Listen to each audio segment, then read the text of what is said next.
In case anyone in the audience is having a challenge, we have posted the slides on our website at www.mark/DTC webinar. In case anyone is having trouble viewing the slides.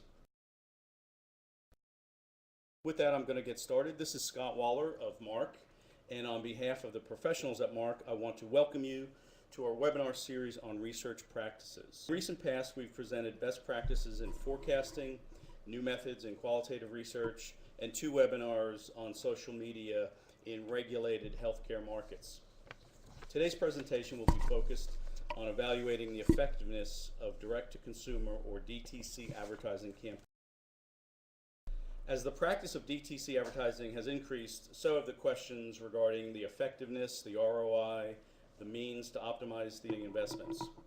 To show you some of these trends and ideas on managing your brands and products, our presenters will highlight several proven techniques we're using for pharmaceutical clients to address these questions of effectiveness, optimization opportunities, ROI, and even sales impact.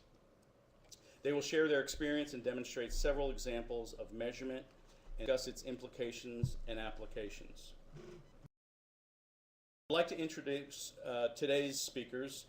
First, Sherry Neuwirth is a Senior Vice President at Mark. Sherry has 35 years of research experience in pharmaceuticals, medical devices, and other categories including insurance, technology. Also, Lisa Smith is our Vice President of Advanced Analytics and has been with Mark since 1990.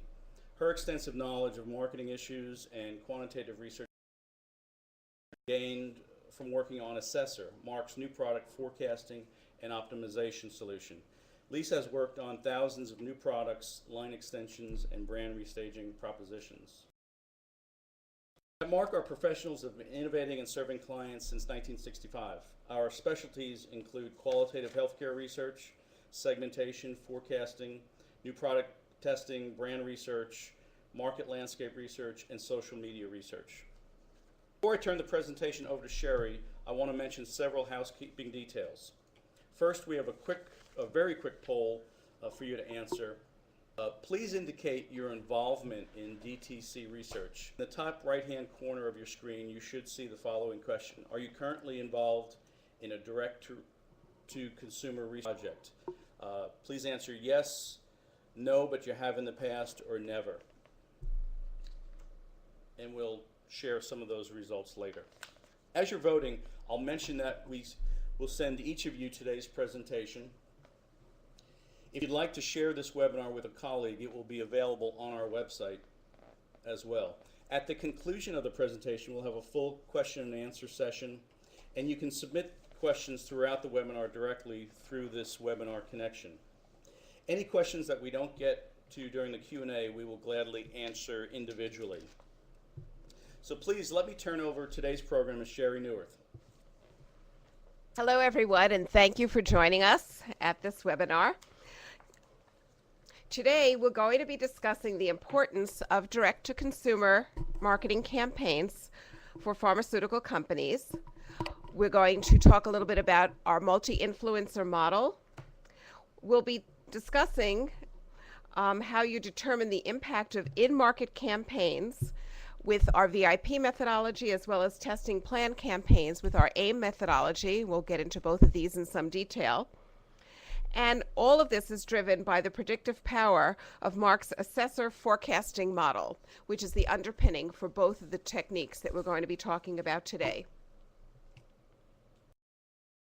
Specifically, we're going to cover the following items. We'll start with the size and importance of pharma DTC marketing activities. We're going to talk about our Assessor model, and then specifically address VIP followed by AIM. And in both discussions, we'll get into the process and deliverables of these techniques, and followed by a Q&A session.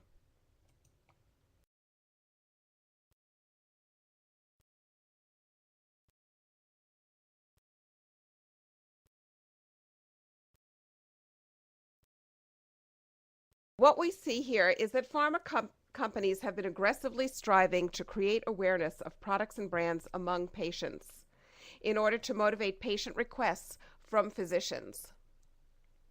The vehicles that have been used, that are being used, include direct marketing, TV and print in the form of DTC as well as unbranded PSAs, internet outreach with vehicles such as websites, online communities, email blasts, and so forth, and event sponsorships as well as other vehicles. According to DTC Perspectives magazines, we see that there have been significant expenditures on DTC advertising across the pharmaceutical industry, with levels at around the $4 billion level from 2009 through 2011.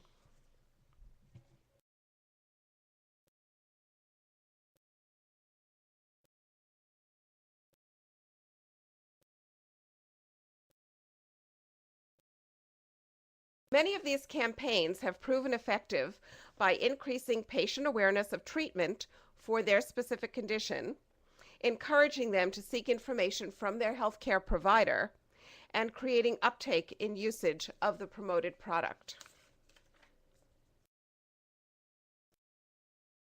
A 2011 survey conducted by Prevention Magazine found that over the past 3 years, on average, nearly 1/4 of those who saw a DTC ad asked their HCP for a prescription for the advertised brand, with 2/3 of these individuals receiving the drug that they asked for.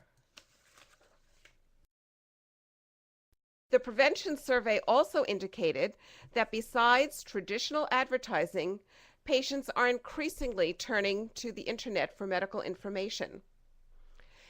Specifically, it was found that 55% of patients go online for prescription information, and among these individuals, nearly half have gone to the medicine's brand site and found the information very useful. The large marketing expenditures on patient outreach necessitate an understanding of the effectiveness of these efforts on the part of pharmaceutical companies, and this is what Mark's Assessor VIP and AIM approaches provide.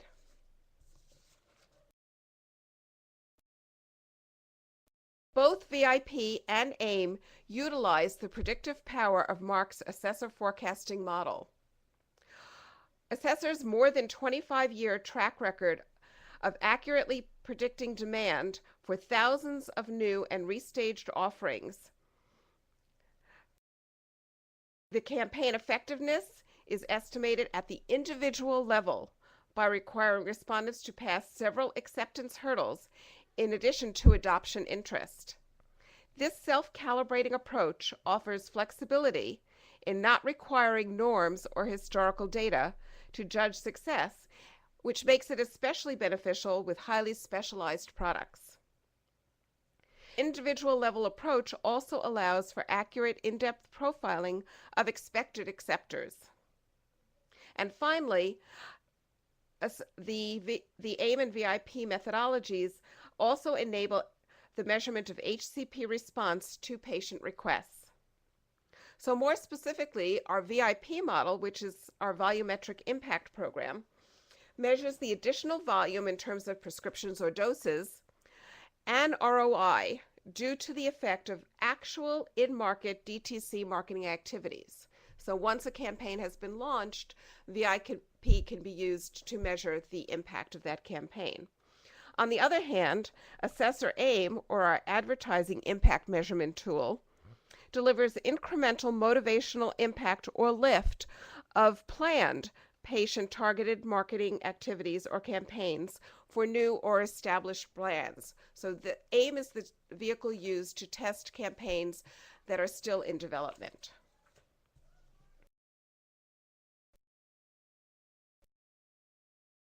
Physician and patient data can be integrated using our multi-influencer model.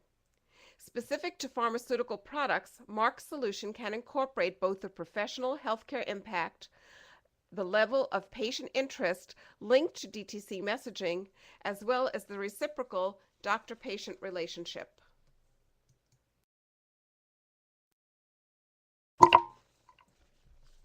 Stated intent, it is our belief, and the premise for the model is that stated intent does not accurately predict in-market behavior. Therefore, favorable perceptions must be actualized across all the key decision-driving variables in order to predict if a physician will be a prescriber and if a patient will be either an acceptor or a requester. So what is illustrated here are those decision-driving variables that get us to the point of understanding a physician's willingness to prescribe or a patient's willingness to request in response to information gathered by that patient, such as a DTC messaging campaign, or whether the patient would accept whatever the doctor recommends.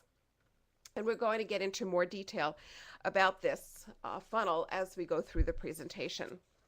So what I'd like to do now is turn over a discussion of Assessor VIP in some detail to Lisa Smith. Thank you. As Sherry mentioned, VIP is designed to estimate the incremental sales lift or impact that is due to an ongoing in-market campaign. So how do we do that?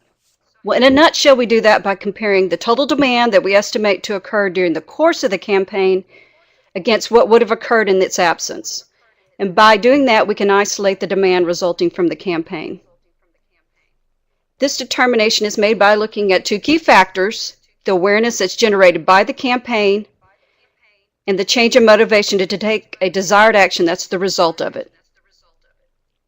VIP is primarily focused on patient response, but we can incorporate those physician interviews in order to integrate the patient reactions with the doctor's acceptance, and that's that multi-influencer model that Sherry just spoke about. Now, the doctor interviews are not required. We can use assumptions of physician acceptance and influence based on either prior research or category knowledge.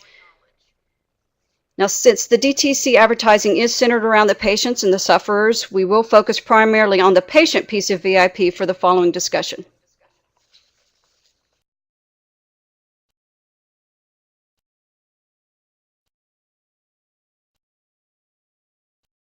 Okay, the first key piece in determining the volumetric impact of a DTC campaign is measuring awareness. As we know, an ad can't change perceptions or behavior if no one has seen it. And this is estimated in VIP through the exposure of campaign stimuli to respondents and simply measuring the percent who say they've seen the ad. So we want this stimuli to be representative of what's actually executed in market. So if it's TV, we might show us video or perhaps a storyboard. If you're doing online, it might be a banner ad or a screenshot of a website. Now, the awareness generated by the campaign is revealed either through a pre-post or test control design. For national campaigns, a pre-wave versus post-wave approach would be used, where the pre is run prior to the start of the campaign and the post is either executed at the end of the campaign or shortly after the height of the campaign. Now, for national campaign tests, we can use that pre-post design, or we can use a test market versus control market approach.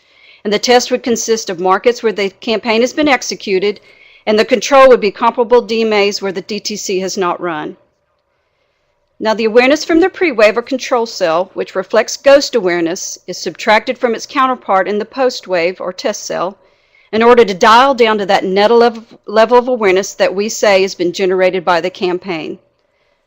So in the example we can see here on the slide, we get 10% awareness from the pre-wave, and that represents false awareness or ghost awareness. We subtract that from the 36% recognition that we got in the post-wave, and that leaves us with 26% net awareness, or what we would call true awareness. That's really the awareness that has been generated by the campaign. And then it's simple enough to take that percentage and multiply that against the target population to dial down to the number of campaign aware.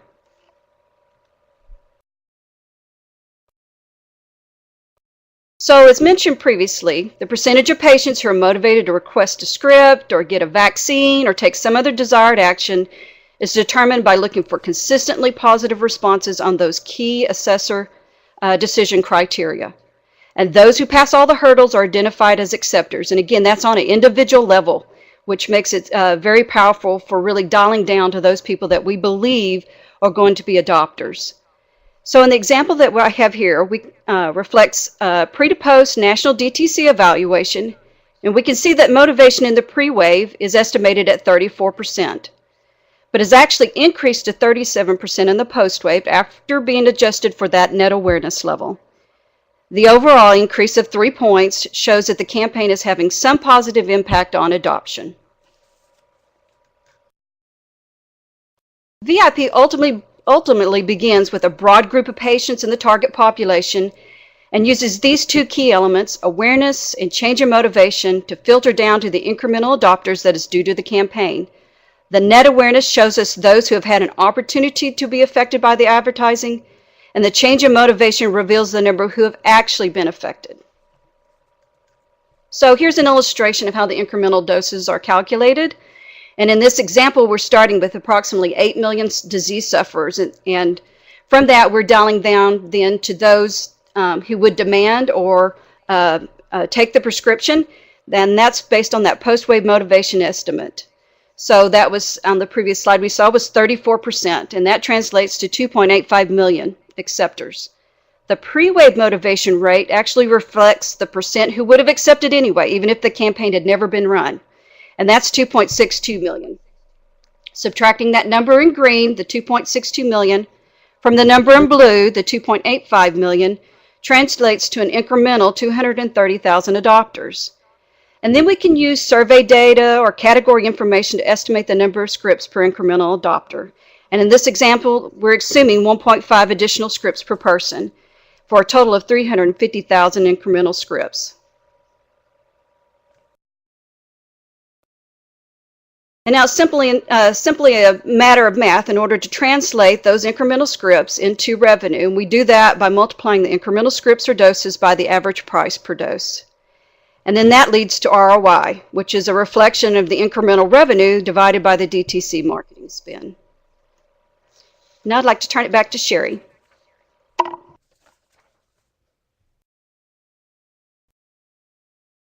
Besides the specific diagnostics in terms of ROI, as explained by Lisa, Assessor VIP can also provide other important diagnostics.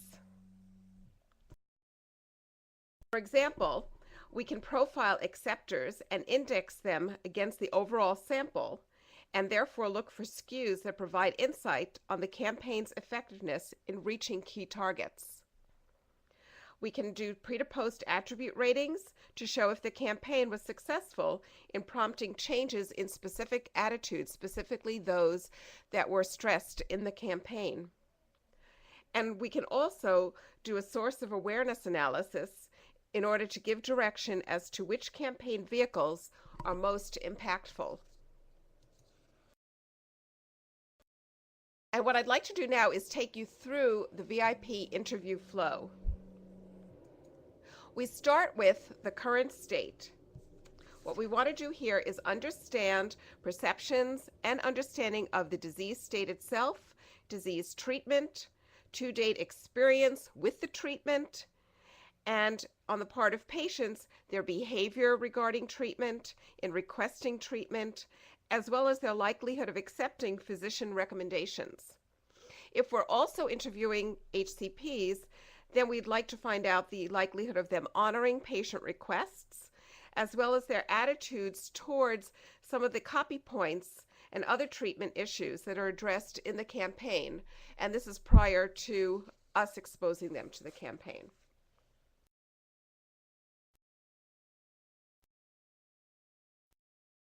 The next step in the interview is to take them through the key decision criteria. For example, their interest in requesting on the part of the patient or recommending on the part of the HCP, the importance of benefits, the efficacy, differentiation or uniqueness, safety, and so forth. And we'll look at this information ultimately by those who either were aware or not aware of the campaign, which we've found out previously. Then in the next part of the interview, we actually expose them to the campaign. Even though many of them have already seen it in market, we want to find out how many of them recognize the campaign. In the campaign exposure phase, we use all of the stimuli that are currently available in market. So, if the advertising is happening across media, we will have representations of each of those different types of media. And we'll also, in this phase of the interview, collect source of campaign awareness. We'll probe on communication copy points, and among HCPs, we'll obtain consideration versus current alternatives, as well as a preference allocation for the advertised option versus evoked alternatives. And then finally, we come to the classification questions. For patients, it's all the typical demographics, the usual demographics, and for HCPs, it would be more practice demographics as well as some personal demographics. That kind of wraps up our an overview of our Assessor VIP tool, and now I'm going to turn it back to Lisa to take you through Assessor AIM.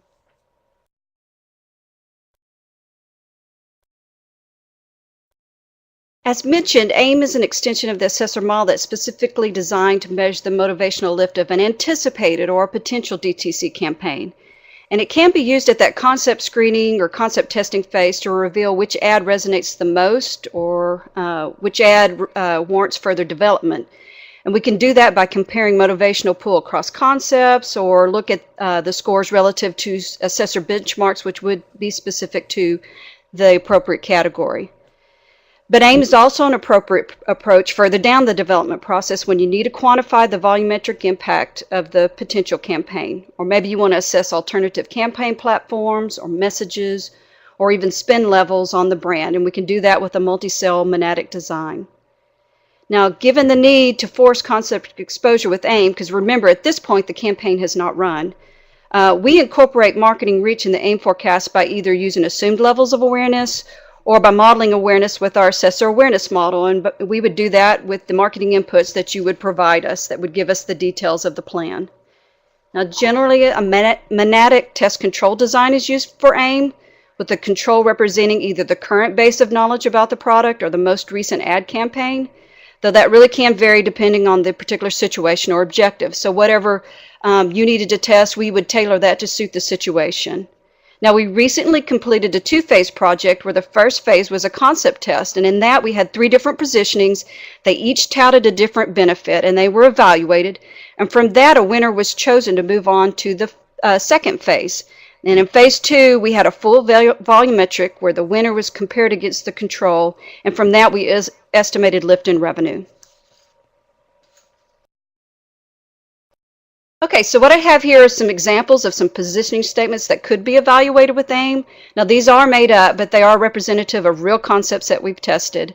And what we see here is that this is a new medication being offered to treat anxiety. The product is the same, the main differentiating factor is the same, even the tagline is the same. It's a product that's different from the current alternatives in that it lasts 24 hours. But we can see that the concept on the left is touting the benefit of full day relief, while the concept on the right is touting the benefit of only needing to take it once a day.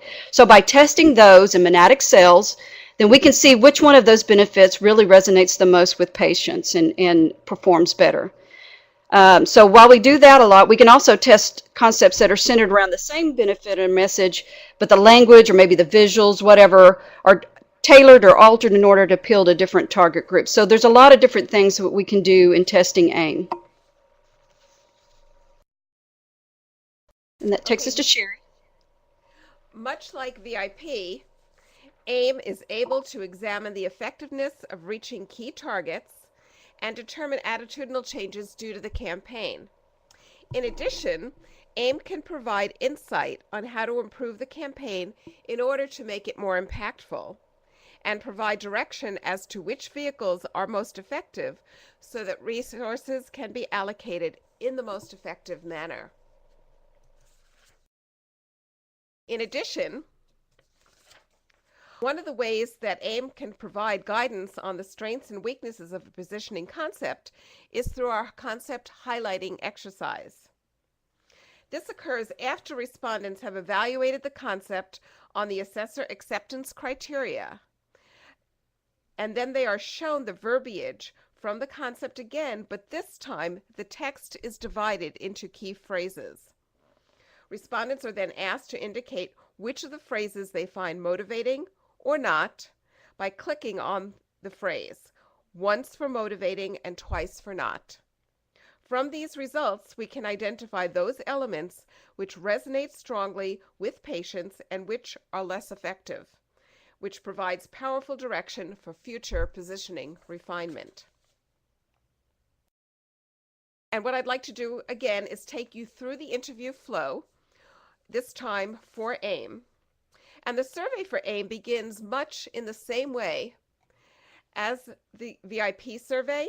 We spend about 5 minutes or so talking to patients or doctors about the category overall. We find out their perceptions and behaviors, and this establishes the foundation for the rest of the survey in order to set the stage for the analytics. However, the middle portion of the survey is different in one key way.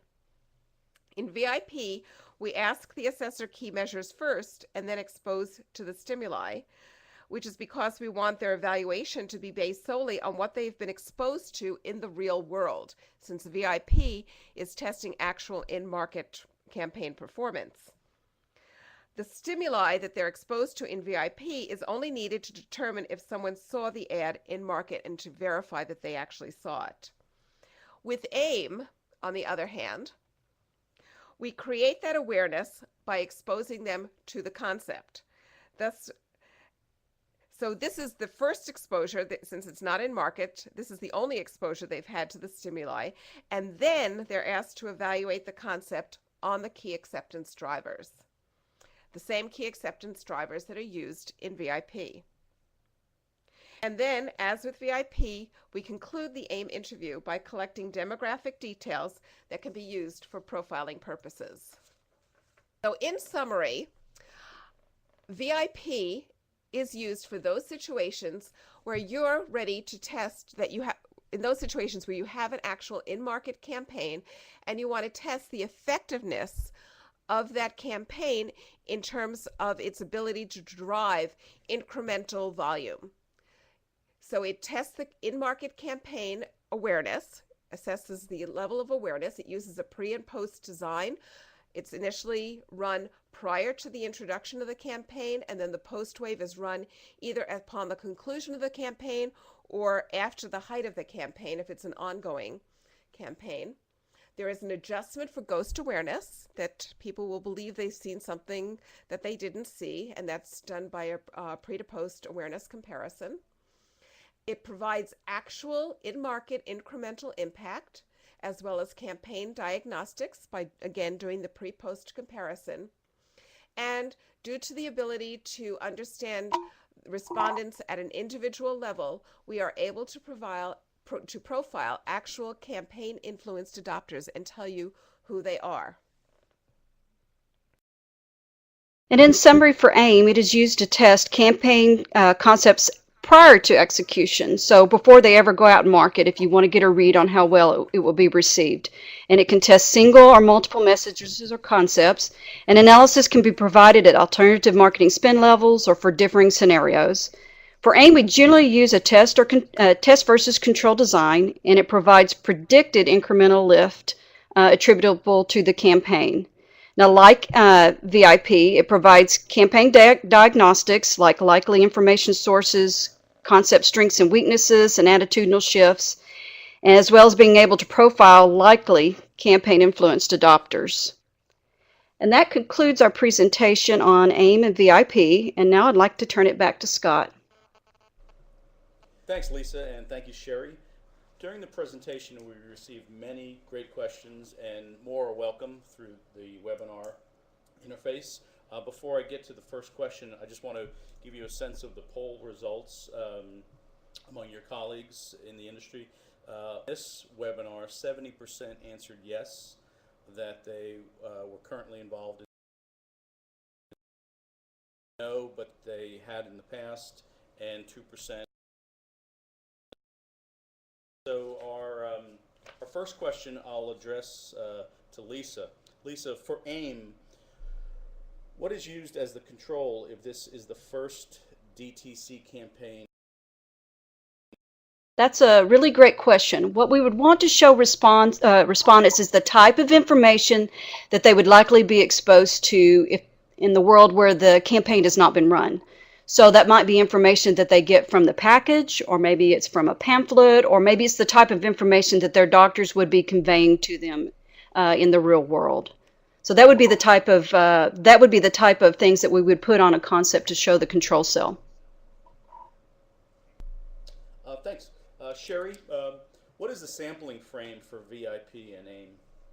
Okay, in both instances, we would go for the target population for the specific product that's being tested. So in other words, we would want to talk to the relevant patient audience, or in the case of the HCPs, the relevant types of physicians who would be prescribing the product that the research is about. Thanks. Sherry, is there an opportunity to add other questions besides those needed for the model? Yeah, absolutely. Yeah, we have specific questions that must be in the survey in order to obtain the inputs that we need in order to run either the AIM or the VIP model. But then once we've gotten through those, and we have to do those, up front, you would be free to add any other questions that you'd want to have answered about the product that the research is about. So you have lots of opportunity to add your own sets of questions.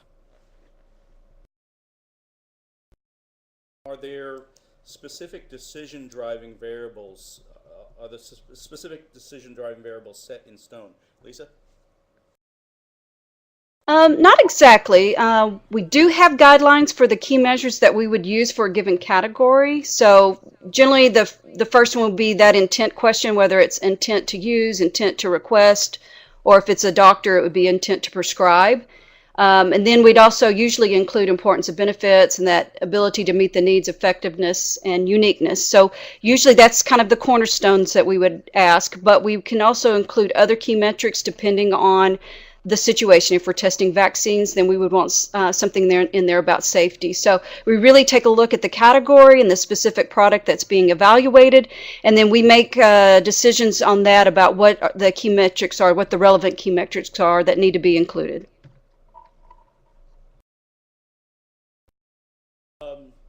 This is for Lisa or Sherry.